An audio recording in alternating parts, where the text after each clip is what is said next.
Hi, everyone. I am here with Sophie Dalbec, Executive Director of AMCAL Family Services. How are you? I'm very well, thank you. How are you? I'm great.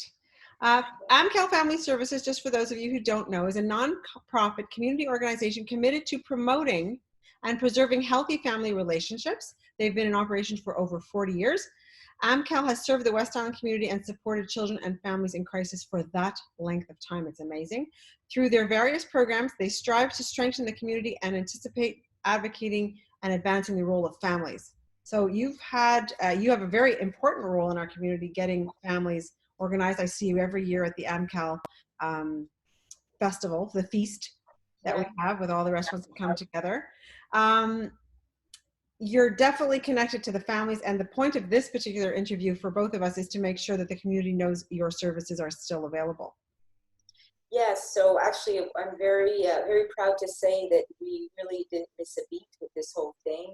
As of March 16th, we were adapting all our services, all our contact services, so the counseling that we do, the various programs to help children, teenagers, and parents were immediately switched over to video conference or telephone services.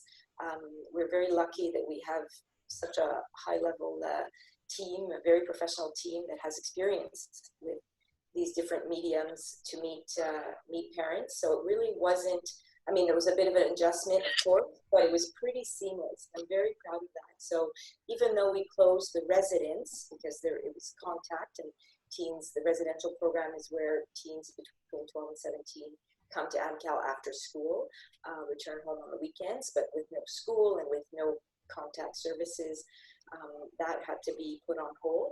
But we continued with daily calls to the teens that were in the program pre-COVID. We continued with our parents support group every Monday evening through Zoom, and the counseling services as well.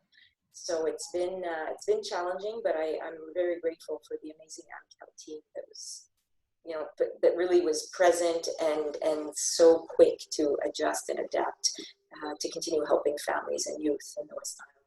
Do you see this, the new habits, some of the new habits going on after this is over? Yes, I think so. I mean, it's definitely going to be an option. Sometimes we have families, because we're not limited to the West Island. We have families that come to us from the Greater Montreal area. Sometimes, for example, parent groups or family therapies where a parent travels for work, that was always a bit complicated. So maybe now we'll be able to use the technology and that we adapted to facilitate certain meetings. That being said, though, it's not the same. Of course not. Of course not. And I it's something that will have to be explored with the team in the months ahead. Again, it's always, we don't like to say no just to say no and to limit access to services. So that's where I'm inclined to say the team will want to be flexible. But at the same time, parents, teens, and staff alike are missing the family meetings that we used to have at AMCAL, in the AMCAL space and that contact. Have you had a lot of new clients through this? Do people know you're there, and are they reaching out to you? Yeah, a little less than usual, mainly because with our usual referring systems sort of shut down, schools are shut, CLSCs are overwhelmed with other issues. So there is a worry, but actually we have continued to offer have contracts and do outreach and different family counseling. And we're a little concerned for September with whatever the school situation happens with our residential program, because we already do have 4 teenagers, lined up for families to start the program in September, and more coming, but we most likely will not open. Normally we take 8 teens, but we'll only be taking 4. Because to divide the space? Yeah, just to ensure social, we need to be cautious. We're actually opening up again the residence in June with just 2 teens and their families that we know and teens that had started before COVID. So it's just to enable them to finish the program. And we have the space, we have the staff that's willing, we have the equipment, we have everything we need to put in the social distancing measures and the disinfecting, etc. And it'll be a good way to sort of test the new reality with such a small group. And Sorry to interrupt. Describe the program for me. What exactly, like quickly, like, is it a 6-week? Is it an 8-week? Do I live there? Do I not live there? Yeah, the residence is basically a 14-week program, 8 weeks in residence and 6 weeks follow-up. And the weeks in residence are Monday to Friday. When there's school, the kids go to school, so the weekends are at home. We really work with the whole family. The fact that they're here for a few days, during the week kind of helps everybody calm down, reestablish communication, parents and teens alike focus on their plan, what they each want to change. Everybody needs to change for durable, a durable change. So basically they would go to school Monday morning and come to AMCAL Monday night, and etc. until Friday morning. They go to school and go home for the weekend. We do offer a summer program where we benefit from the student employment or young employment grants from the federal government. Right. Canada Jobs Program, yes. Exactly. So that during the day we can staff, because kids aren't in school. So we always have this program going. It's not summer camp. It's pas une partie de plaisir. It's a lot of work and structure. But it would go on and normally shut down with all of August, where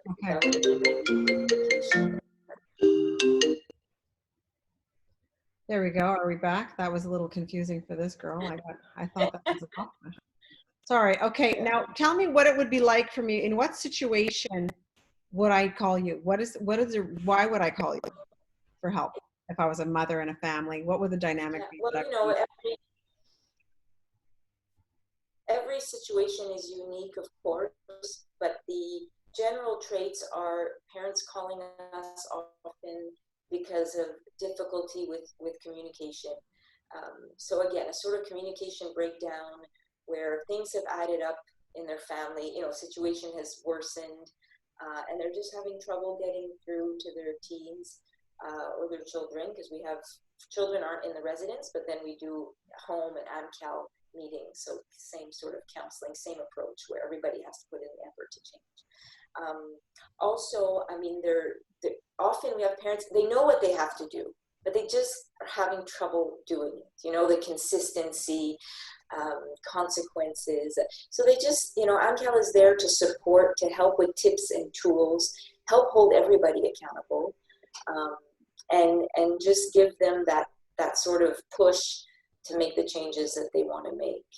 And communication is a huge factor. I know I've raised 5 children, so I get especially in the teenage years, and it's rough. And sometimes it just deteriorates and you can't pull it back in.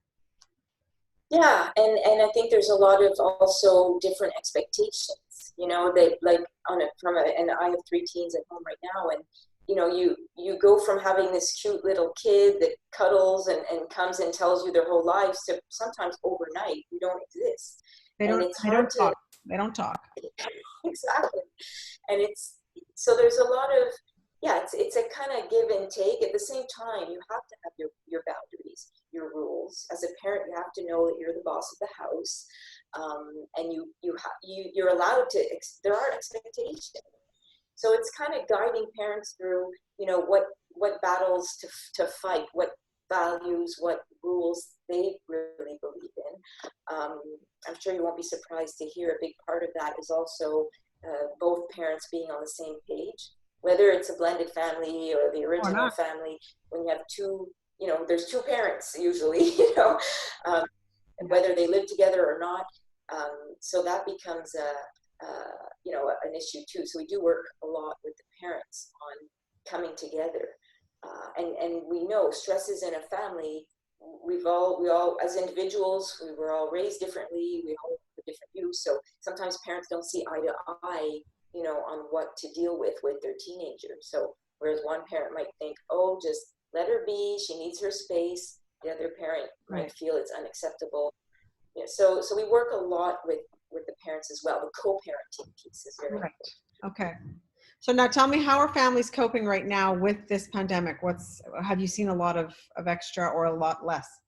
Well, we've had it kind of waves. At the beginning, there was an increase in calls. Then it kind of quieted down, and now we're seeing it pick up a bit. I feel we are on one hand, we are sensing financial stress a lot more in the phone calls and families that call us. And there are fees for certain services of ours, but we do have a sliding scale. And I mean, we're a nonprofit community organization. Our goal is to help, so we always find a way. So that we've heard, whereas in the past that wasn't necessarily one of the first questions. Now it has become the financial piece. But overall, it's kind of interesting to see that some families certain situations are easier. Because a lot of stressors in a child or a teenager's life, and therefore the parent's life, are school related, whether it's anxiety at school, behavior at school, anything, regarding grades. Homework. Yeah, yeah, exactly. So the fact that there's no school, there's like a big piece out of the equation. It's, some teens are actually calmer, and parents are calmer. We also have parents telling us that they're more available, whether they're working less or working from home, or, I mean, there is the added responsibility of almost homeschooling, depending on the age. But there's that piece of life that has slowed down so much, where many families had 3 dinner shifts as they were taking, one to ballet, one to piano, one to soccer, and all of a sudden there's none of that. So we've actually, I was talking to one of my program coordinators this morning, and he was saying how he's heard that teenagers are cooking more with their parents, spending more time just hanging out in the house and doing things that they weren't doing before. So My son makes my breakfast now. Yeah. He never made my breakfast before, ever. He makes my breakfast now. Yeah, so it's interesting. I think, again, I think professionals in the field are concerned with the longer term. Yes. Because, yes, an 8-week, 9-week, 10-week, we all cope, we all sort of see but what happens in September, with school? Do they go back to school? Do they not go back to school? And even though there is anxiety related to school and stress, there's still structure, there's still socializing, the learning, the peers, the contact with others. So we're just the social learning too is a factor. Like, that's part of it. The kids, especially the young ones that are not going to be out there learning how to be with other kids. Absolutely. And those that are, whether they're 16 or, will there be more dropout? I've heard of even young adults, CJEP University, saying, forget it. I don't want to go back. I don't want online university. So I'm going to take a break. Well, then what happens? So the other thing too, that's, in crises like this, there's a lot of focus on immediate needs, whether it's, a household organization, finances, food, and sort of mental health issues or family issues that may get swept under the carpet when you're just thinking basic survival. So it's hard. There's some families and some situations, it's hard to reach them and to make sure they know we're here. And again, the regular safety net of the CLSCs, the schools, even the work of the police officers, the community officers that were in the parks or in public security, no one's out now. I mean, they're starting to be out, but it's kind of hard to. There's a concern there within the community and the various meetings that I've been attending. How do you, so circling right back and closing the loop, how do people get in touch with you? They can call us. Our number is 514-694-3161. They can email us through the website. There's through the website or at afs@amcal.ca. Most of our information is on our amcal.ca website. And yeah, it's pretty, we are working, we are in the building, or the staff members working from home are taking messages regularly. We do have a lot of, staff like answering the calls, offering the support. Teens can call in as well with any issue. We take the time, there's no fee for that. We take the time that's needed on the phone for parents, children, and teens as well to answer their questions, guide them through what they need, or refer them to other resources. Okay, so thank you so much. Are we missing anything else that you needed to say? No, I think that covers it. I mean, I would like to thank the community at large, our donors, our supporters, our media supporters such as you, Rhonda, the municipalities, the government. We've really been well supported, and I felt a lot of of love and care for AMCAL and for the work we do. A lot of recognition as well. So we have to keep that going. Make sure people know we're here, and make sure we can keep helping families. Thanks for all that you do, and have a safe rest of this pause. Thank you so much, Rhonda. Same to you. Bye.